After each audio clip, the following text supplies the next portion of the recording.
Bonjour. Bonjour. On va s'installer dans mon bureau. Entrez, je vous en prie. Merci. À quel moment avez-vous commencé à vous inquiéter?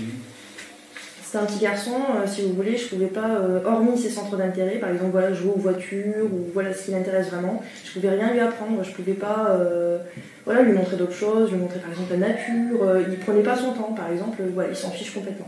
Voilà, il va regarder en l'air, dès qu'il y a un bruit extérieur, il n'est plus avec moi. Donc automatiquement, je ne captais plus son attention. Aujourd'hui, qu'est-ce qui vous inquiète? Aujourd'hui, ce qui m'inquiète, c'est que c'est un petit garçon qui est en retard par rapport aux autres enfants, que ce soit en psychomotricité, en langage. C'est un petit garçon qui a énormément du mal à gérer ses émotions, c'est-à-dire que ce soit du positif ou du négatif, il le gère très mal. Le relationnel avec les gens, soit c'est trop dans l'affectif, il n'y a pas de barrière, soit ça va être du rejet total, il va mettre un objet devant ses yeux, il va pas vouloir garder le contact, voilà. Et vous alliez dans un endroit nouveau, alors un musée ou il respecte vous alors qu'il crapauder partout? Non. Il fait Ouais. Et il me voit plus. Une fois je l'ai fait dans un magasin, c'était la première et la dernière fois, il est parti. Il ne me voyait plus, il courait. J'étais là, Léo, et ouais, c'était très très dur. Et après automatiquement, il comprend pas. Donc quand il commence à pleurer comme ça, j'essaye de lui parler. Le problème c'est qu'il ne m'entend plus, il n'est plus avec moi, il commence à mettre la tête comme ça, il devient tout raide. Et quand c'est très très violent, il peut, par exemple, il y a une baie vitrée, il se jette dedans et...